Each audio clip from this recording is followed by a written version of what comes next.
प्रिय शिक्षार्थियों, नमस्कार। मैं डॉक्टर भास्कर। आज हम चर्चा करने जा रहे हैं गणित शिक्षण से संबंधित एक महत्वपूर्ण विषय पर, जिसका शीर्षक है उपलब्धि परीक्षण का निर्माण। शिक्षार्थियों, गणित शिक्षण में उपलब्धि परीक्षण का बहुत महत्वपूर्ण अवधारणा है, जिसके अंतर्गत हम कई विषयों पर आज चर्चा करने जा रहे हैं। इस प्रस्तुतिकरण के पश्चात जो उद्देश्य हमने निर्धारित किए हैं, उसके तहत आप जान पाएंगे कि उपलब्धि परीक्षण से हमारा क्या तात्पर्य है। इसी प्रकार उपलब्धि परीक्षण के निर्माण पर भी हम विस्तार से चर्चा करेंगे। साथ ही परीक्षण निर्माण के विभिन्न चरण पर भी हम प्रकाश डालने का प्रयास करेंगे। उपयुक्त प्रश्नों के द्वारा क्षमता का किस प्रकार से आकलन किया जा सकता है, यह आपके लिए जानना अत्यंत आवश्यक है। इस पर भी हम बातचीत करने का प्रयास करेंगे। साथ ही विशिष्टीकरण तालिका, जैसा कि नाम से ही स्पष्ट है, विशिष्टीकरण तालिका के द्वारा आप यह जान पाएंगे कि गणित में उपलब्धि परीक्षण के समय किस प्रकार के प्रश्नों का कब और कहां पर चयन करना चाहिए, इस संबंध में आपको जानकारी देने का प्रयास किया जाएगा। साथ ही गणित में उपलब्धि परीक्षण के प्रारूप पर भी हम विस्तार से चर्चा करेंगे। प्रस्तुतिकरण के निम्नलिखित उद्देश्य के बारे में हम इस सत्र के अंत में भी एक बार चर्चा करेंगे। आइए जानने का प्रयास करते हैं गणित में उपलब्धि परीक्षण से हमारा क्या तात्पर्य है। शिक्षार्थियों, गणित में उपलब्धि परीक्षण का आयोजन कई अवसरों पर, जैसे अर्धवार्षिक परीक्षा अर्थात 6 महीने के पश्चात, वर्ष के अंत पर, इसी प्रकार से किसी भी इकाई के पूर्ण होने के पश्चात तथा सेमेस्टर के अंत में किया जा सकता है।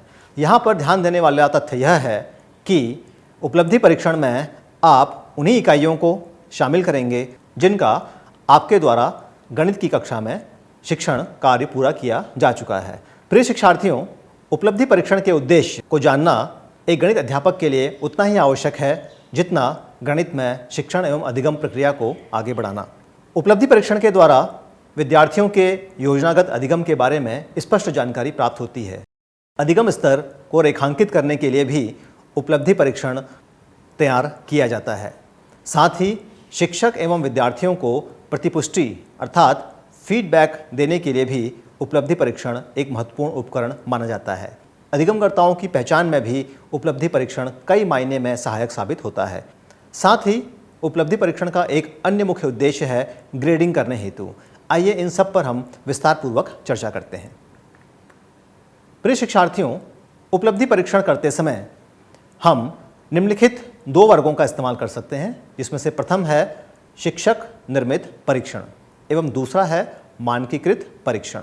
आज की चर्चा का विषय है उपलब्धि परीक्षण के भीतर शिक्षक निर्मित परीक्षण, जहां एक और मानकीकृत परीक्षण में, जिसे हम स्टैंडर्डाइज्ड टेस्ट भी कहते हैं, के भीतर हम बड़े पैमाने पर कई शिक्षार्थियों के लिए, कई परीक्षार्थियों के लिए विशेष रूप से प्रतियोगी परीक्षाओं में मानकीकृत परीक्षण का उपयोग करते हैं।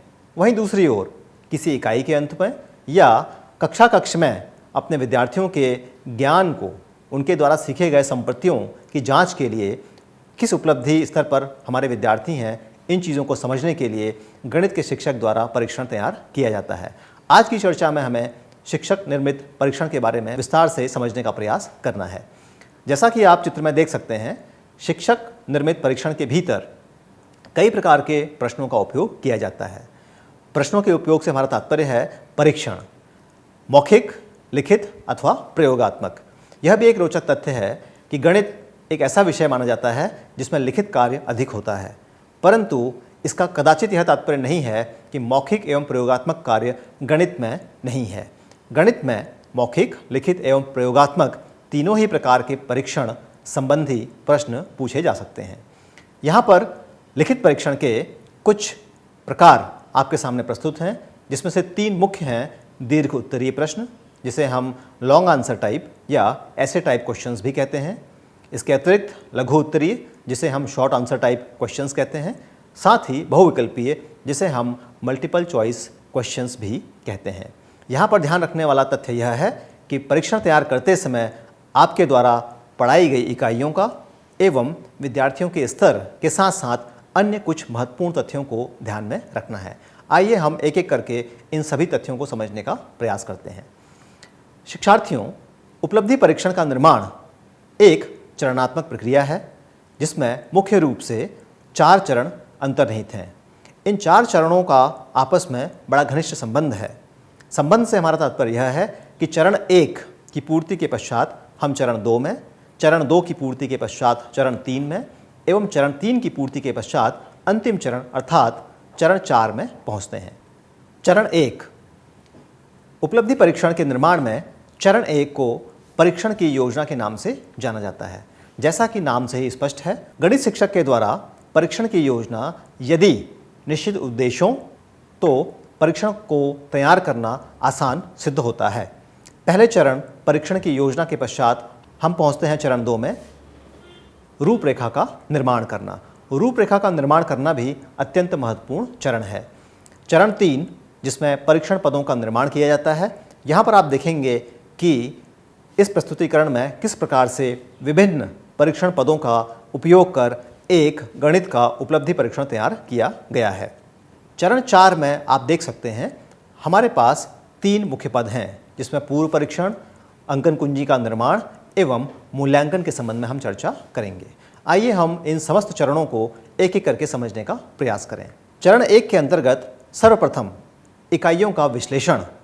इकाइयों के विश्लेषण से हमारा तात्पर्य है कि आपके द्वारा एक गणित शिक्षक के रूप में निश्चित समय से हमारा तात्पर्य है 1 माह की समाप्ति पर अथवा त्रैमासिक परीक्षण के लिए 3 माह या अर्धवार्षिक परीक्षण के लिए 6 माह, एक निश्चित समय की समाप्ति पर कितनी इकाइयों का आपके द्वारा शिक्षण कार्य पूरा किया गया है, या यूँ कहें कि आपके द्वारा किन इकाइयों को लेकर परीक्षण का कार्य किया जाना है। इकाइयों का विश्लेषण के साथ साथ हम अधिभार का भी निर्णय करते हैं। अधिभार अर्थात वेटेज से हमारा तात्पर्य है कि किस इकाई से कितने प्रश्नों का चयन किया जाएगा। द्वितीय पद में उद्देश्यों के अधिभार का निर्णय। इसी प्रकार से विभिन्न प्रकार के प्रश्नों के अधिभार का निर्णय अर्थात वेटेज ऑफ डिफरेंट क्वेश्चंस या वेटेज ऑफ वेरियस क्वेश्चंस। विविध प्रकार के प्रश्नों से हमारा तात्पर्य है पूर्व में दिखाए गए विभिन्न प्रकार के प्रश्न, जैसे वस्तुनिष्ठ प्रश्न या लघु उत्तरीय या दीर्घ उत्तरीय प्रश्न। अंक एवं समय का निर्धारण भी चरण 1 का एक महत्वपूर्ण पद है। साथ ही साथ परीक्षण में उपयोग में लाए जाने वाले विभिन्न प्रकार के प्रश्नों का कठिनाई स्तर, यह भी चरण 1 को पूर्ण रूप से सुनिश्चित करने में महत्वपूर्ण भूमिका निभाता है। शिक्षार्थियों, जैसा कि आपने देखा, चरण 1 में चूंकि हमें कई बातों का ध्यान रखना है, इन सभी चीज़ों को समझने के लिए आइए हम समस्त संबंधित पदों के अधिभार को समझने का प्रयास करें। इस प्रस्तुतिकरण में तालिका 1, आगे चलकर तालिका 2 एवं तालिका 3 के माध्यम से अधिभार अर्थात वेटेज को प्रदर्शित किया गया है, जिसे आपके लिए समझना अत्यंत आवश्यक है। तालिका 1 जिसका शीर्षक है इकाई अधिभार एवं उद्देश्य अधिभार, यह तालिका वास्तव में 2 पदों का मिश्रण है, जिसके अंतर्गत इकाई एवं उद्देश्य दोनों को शामिल किया गया है। आपकी सुविधा के लिए इस प्रस्तुतिकरण में तालिका 1 में दोनों पदों को साथ या संयुक्त रूप से प्रदर्शित किया गया है। आप में से कई शिक्षार्थी इसे समझने के लिए 2 हिस्सों में अर्थात तालिका 1 को 1.1 या 1.2 के रूप में भी विभाजित कर सकते हैं, जिससे तालिका 1.1 का शीर्षक होगा इकाई अधिभार एवं तालिका 1.2 का शीर्षक होगा उद्देश्य अधिभार। प्रस्तुत तालिका में सबसे बाईं ओर आप देख सकते हैं अंकित है विषय वस्तु इकाई। इससे हमारा तात्पर्य यह है विषय वस्तु के भीतर किस इकाई का आपके द्वारा परीक्षण किया जाना है। उदाहरण के लिए भिन्न एवं दशमलव तथा लाभ हानि, इन 2 इकाइयों का चयन किया गया है। दूसरे कॉलम में आप देखेंगे अंक। भिन्न एवं दशमलव को हमने प्रदत्त किए हैं 15 अंक, वहीं लाभ एवं हानि के लिए हमने निर्धारित किए हैं 10 अंक। इस प्रकार प्रस्तुत उपलब्धि परीक्षण को तैयार करते समय हमारे द्वारा 2 इकाइयों का चयन किया गया है एवं पूर्णांक निर्धारित किया गया है 15 धन 10 अर्थात 25 अंकों का यह उपलब्धि परीक्षण तैयार किया जाएगा। अगर हम अधिभार प्रतिशत के रूप में ऐसे प्रस्तुत करें तो 15/25 गुणा 100 अर्थात 60%। 60% अधिभार दिया गया है पहली इकाई अर्थात भिन्न एवं दशमलव को। इसी प्रकार 40% अधिभार दिया गया है लाभ एवं हानि से संबंधित विषय वस्तु को। शिक्षार्थियों, जैसा कि आपको पूर्व में बताया गया, प्रस्तुत तालिका 1 में उद्देश्यों का अधिभार भी निर्धारित किया गया है। आइए उद्देश्यों को समझने का प्रयास करते हैं। आप सभी टैक्सोनॉमी के वर्गीकरण को भलीभांति समझते हैं, जिसके अंतर्गत मुख्य रूप से 6 उद्देश्य शामिल हैं: ज्ञान, अवबोध, अनुप्रयोग, विश्लेषण, संश्लेषण एवं मूल्यांकन। प्रस्तुत तालिका में प्रत्येक उद्देश्य के लिए कुछ अंक निर्धारित किए गए हैं। उदाहरण के लिए ज्ञान के लिए 4 अंक, अवबोध के लिए 2 अंक, इसी प्रकार से अंतिम में मूल्यांकन के लिए 3 अंक। अगर हम अधिभार प्रतिशत की बात करें तो ज्ञान के लिए 16%, अवबोध के लिए 8%, इसी प्रकार से संश्लेषण के लिए 16% एवं मूल्यांकन के लिए 12% अधिभार निर्धारित किया गया है। शिक्षार्थियों, मेरा यह मानना है कि तालिका 1 को आप भलीभांति समझ पाए होंगे एवं अपनी प्राथमिकताओं के आधार पर, या अगर आप एक उपलब्धि परीक्षण तैयार करना चाहते हैं तो संबंधित विषय वस्तु या इकाइयों का चयन कर स्वयं भी इस प्रकार की तालिका का निर्माण कर सकते हैं। आइए तालिका 2 के बारे में कुछ चर्चा करें। तालिका 2 में शीर्षक है प्रश्न, अंक एवं समय का अधिभार। प्रस्तुत तालिका 2 में आप देखेंगे सबसे बाईं ओर शीर्षक है प्रश्नों का प्रकार। जैसा कि पूर्व में हमने चर्चा करी, प्रश्नों के प्रकार से हमारा सीधा सा तात्पर्य है विभिन्न प्रकार के प्रश्न जो उपलब्धि परीक्षा में शामिल होते हैं, जिसमें सबसे पहला है वस्तुनिष्ठ प्रश्न, ऑब्जेक्टिव टाइप क्वेश्चंस, द्वितीय है लघु उत्तरीय प्रश्न एवं तीसरा है निबंधात्मक प्रश्न। अधिभार प्रतिशत की अगर हम बात करें तो हमारे द्वारा वस्तुनिष्ठ प्रश्नों का अधिभार निर्धारित किया गया है 28%। अर्थात अगर कुल 100 प्रश्न हों तो 28% वस्तुनिष्ठ प्रश्न मल्टीपल चॉइस क्वेश्चंस का उपयोग किया जाएगा। इसी प्रकार अगर 50 प्रश्नों का निर्धारण किया गया है तो यह संख्या 14 अर्थात 14 हो जाएगी। इसी प्रकार लघु उत्तरीय प्रश्न 56% एवं निबंधात्मक प्रश्नों का प्रयोग करने हेतु 16% अधिभार निर्धारित किया गया है। तृतीय कॉलम में आप देखेंगे प्रतिदिन प्रकार के प्रश्न जिनका हम चयन करेंगे और जिसकी संख्या चतुर्थ कॉलम में लिखी हुई है। प्रत्येक प्रश्न को कितने अंक निर्धारित किए गए हैं। प्रति प्रश्न अंक वस्तुनिष्ठ के लिए 0.5 अर्थात आधे अंक का एक प्रश्न निर्धारित किया गया है, और चूंकि प्रश्नों की संख्या है 14, अतः कुल मिला के वस्तुनिष्ठ प्रश्नों को अंक प्रदत्त किए गए हैं 7। इसी प्रकार लघु उत्तरीय प्रश्न के लिए प्रति प्रश्न 2 अंक निर्धारित किए गए हैं। चूंकि प्रश्नों की संख्या 7 है, अतः पूर्ण अंक हुए 14। इसी प्रकार निबंधात्मक प्रश्नों के लिए जिनकी संख्या 1 है एवं प्रति प्रश्न अंक 4 है, के पूर्ण अंक हुए 4।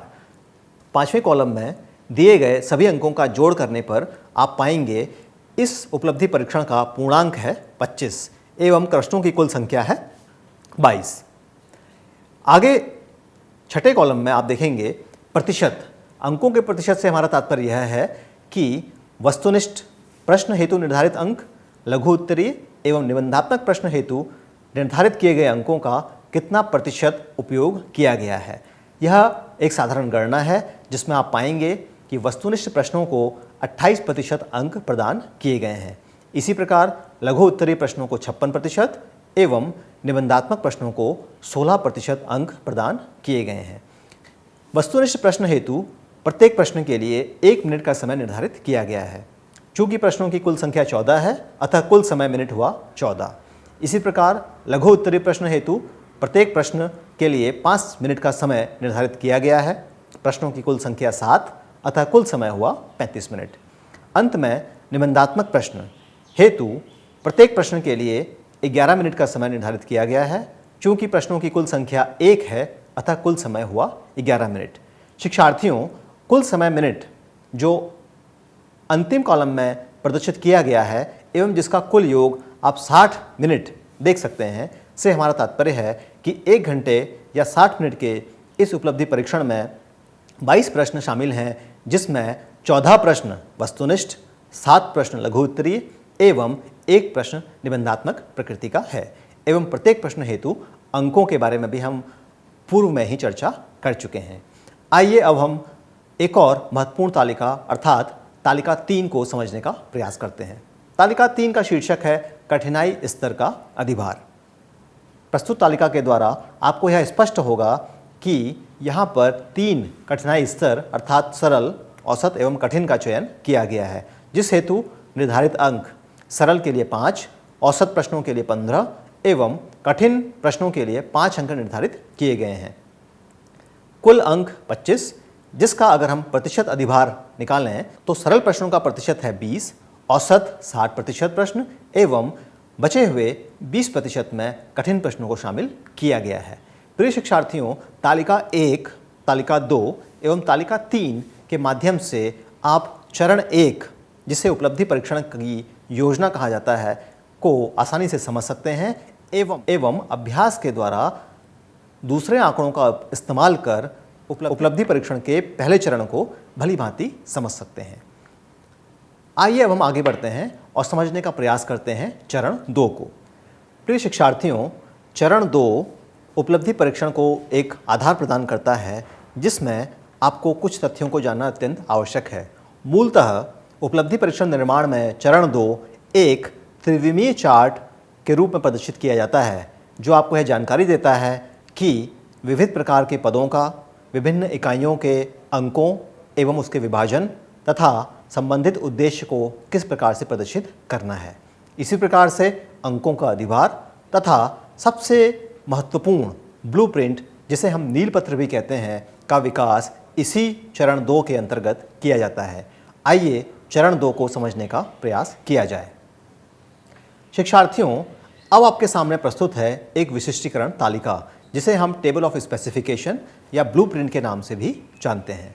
विशिष्टीकरण तालिका को समझना अत्यंत या सबसे महत्वपूर्ण है, क्योंकि इसी विशिष्टीकरण तालिका के द्वारा आप यह निर्धारित कर सकते हैं या करेंगे कि किन उद्देश्यों के तहत किस प्रकार के प्रश्नों का उपयोग किया गया है, साथ ही दी गई विषय वस्तु को किस प्रकार से अलग अलग प्रकार के प्रश्नों जैसे वस्तुनिष्ठ, लघु उत्तरीय एवं दीर्घ उत्तरीय में विभाजित किया गया है। प्रिय शिक्षार्थियों, आपकी सुविधा के लिए प्रस्तुत विशिष्टीकरण तालिका में कुछ कलर्स, रंगों का इस्तेमाल किया गया है, जो आपको इस अवधारणा को समझने में मदद करेगा। आइए हम इस पर चर्चा की शुरुआत करते हैं। शीर्षक है विशिष्टीकरण तालिका। इसके उपरांत बाईं ओर उद्देश्य। उद्देश्य से हमारा तात्पर्य है ज्ञान, समझ, अनुप्रयोग, विश्लेषण, संश्लेषण एवं मूल्यांकन।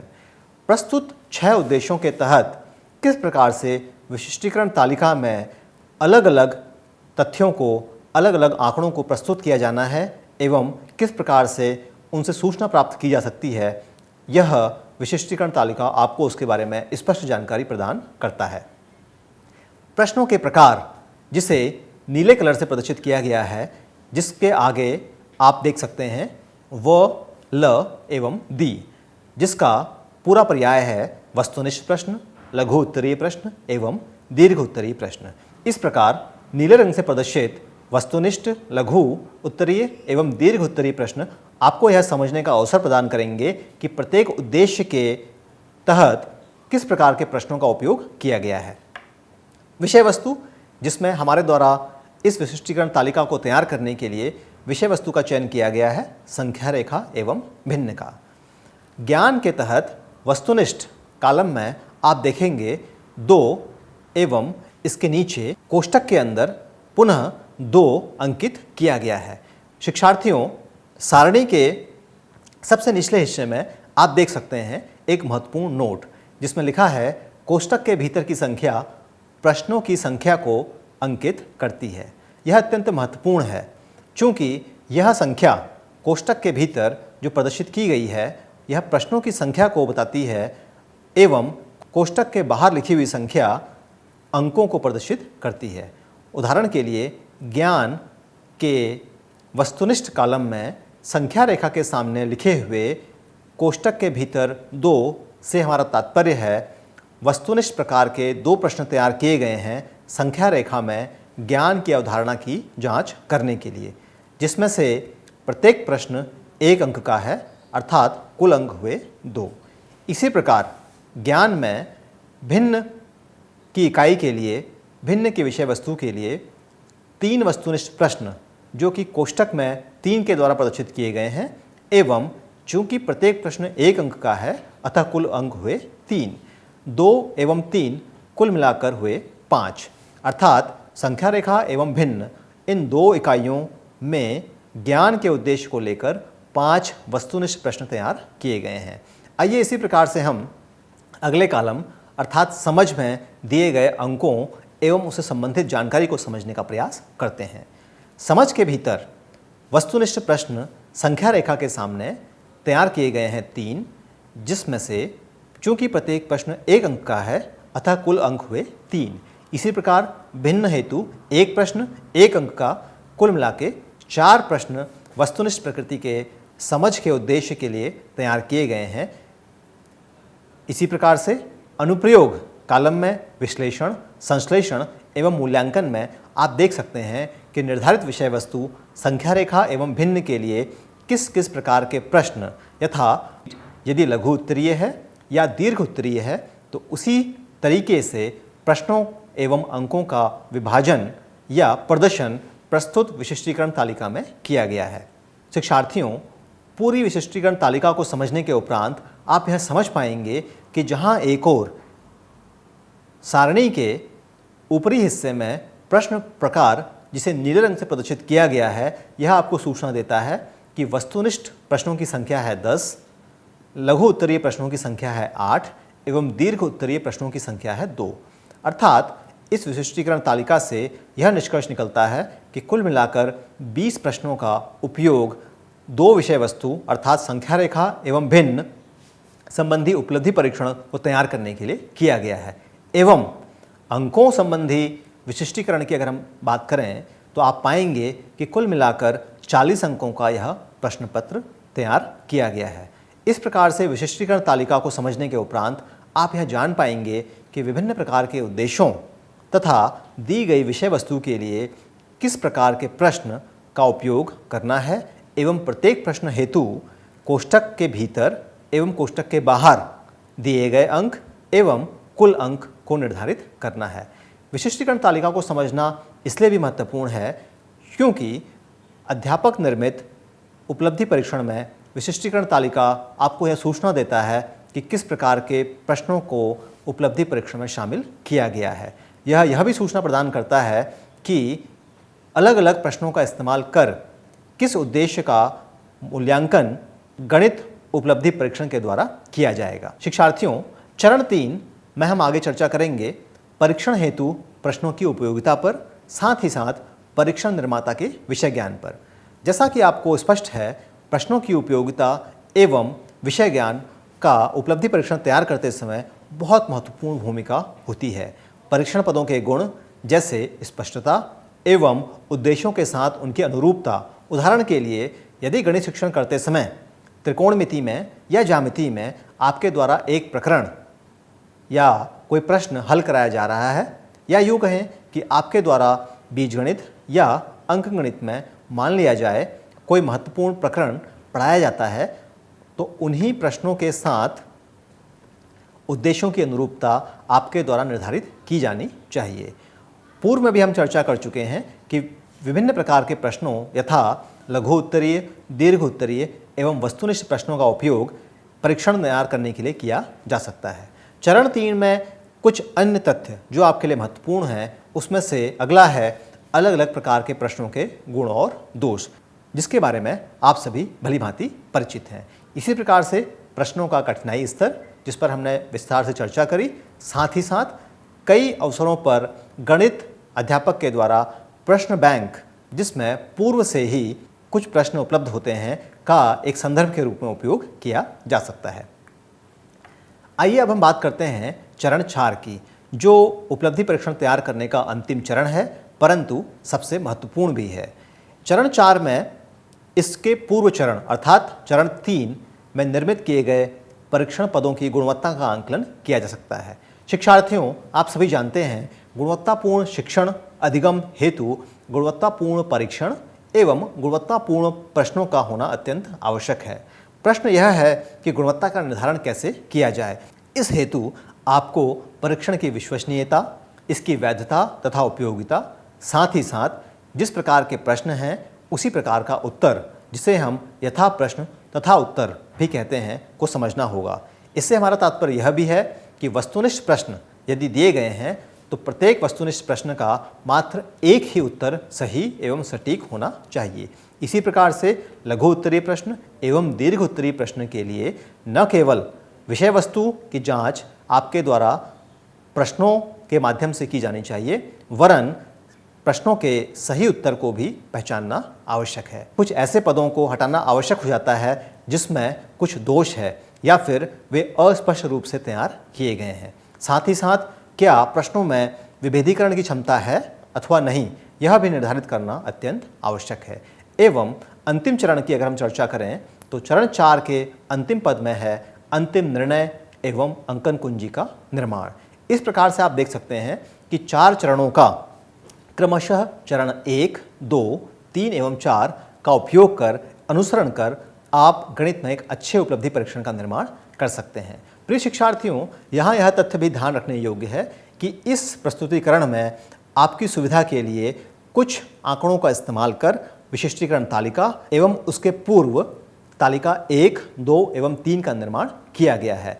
इस प्रस्तुतिकरण के अगले हिस्से में हम चर्चा करेंगे प्रश्नवार विश्लेषण की। यह प्रश्नवार विश्लेषण मूलतः एक ऐसी तालिका है जिसमें हम तैयार किए गए प्रश्नों के विश्लेषण पर बात कर सकते हैं। अगर आप दूसरे कॉलम में देखें तो विषय वस्तु अर्थात संख्या रेखा एवं भिन्न को प्रदर्शित किया गया है। उसके समक्ष उद्देश्य लिखे गए हैं जिसे हमने विशिष्टीकरण तालिका तैयार करते समय भी ध्यान से समझा एवं जाना। इसी प्रकार से प्रश्नों के प्रकार, यह भी विशिष्टीकरण तालिका का एक प्रमुख हिस्सा था। साथ ही साथ कठिनाई का स्तर एवं प्रदत्त किए गए अंक। प्रिय शिक्षार्थियों, एक और तथ्य जिसको आपको जानना जरूरी है वह यह है कि गणित में या किसी अन्य विषय में उपलब्धि परीक्षण तैयार करते समय यह आवश्यक नहीं है कि प्रत्येक अवसर पर अंक पूर्ण रूप से ही दिए गए हों। आप दशमलव का भी इस्तेमाल अंकों के निर्धारण में कर सकते हैं। आइए अब हम एक उपलब्धि परीक्षण का उदाहरण के द्वारा समझने का प्रयास करें। अब आपके सामने प्रस्तुत है एक उपलब्धि परीक्षण का उदाहरण जो कक्षा 8 के लिए तैयार किया गया है। इस उपलब्धि परीक्षण में कुछ सामान्य निर्देश दिए गए हैं एवं यह 2 भागों भाग ए एवं भाग बी में विभाजित है। भाग ए में भी कुछ निर्देशों का अनुपालन करना शिक्षार्थियों के लिए अत्यंत आवश्यक है। इस उपलब्धि परीक्षण के द्वारा एवं दिए गए प्रश्नों, दिए गए समय एवं निर्धारित किए गए अंकों के द्वारा आप यह समझ सकते हैं कि किस प्रकार से गणित में उपलब्धि परीक्षण का निर्माण किया जा सकता है। मूलतः इस उपलब्धि परीक्षण में 10 वस्तुनिष्ठ प्रश्न एवं 6 लघु उत्तरीय प्रश्नों का उपयोग किया गया है। पूर्णांक है 25 एवं निर्धारित समय है 60 मिनट। अंत में कुछ महत्वपूर्ण बिंदु जो आपके विचारार्थ प्रस्तुत है कि किस प्रकार से हम गणित में एक संतुलित उपलब्धि परीक्षण का निर्माण कर सकते हैं। गणित प्रश्न पत्र तैयार करते समय उसकी सारगर्भिता बनी रहे, इस हेतु आपको विचार अवश्य करना चाहिए। साथ ही साथ कुछ तकनीकी शब्दावलियों यथा विश्वसनीयता, वैधता एवं वस्तुनिष्ठता पर भी आपको अध्ययन अवश्य रूप से करना चाहिए। साथ ही साथ प्रश्नवार विश्लेषण तालिका को समझना भी आपके लिए अत्यंत आवश्यक है। इन्हीं सबके साथ मैं आशा करता हूँ कि आप गणित में उपलब्धि परीक्षण तैयार कर सकेंगे एवं गणित जैसे जटिल समझे जाने वाले विषय में कुछ रोचकता पैदा कर सकेंगे। धन्यवाद।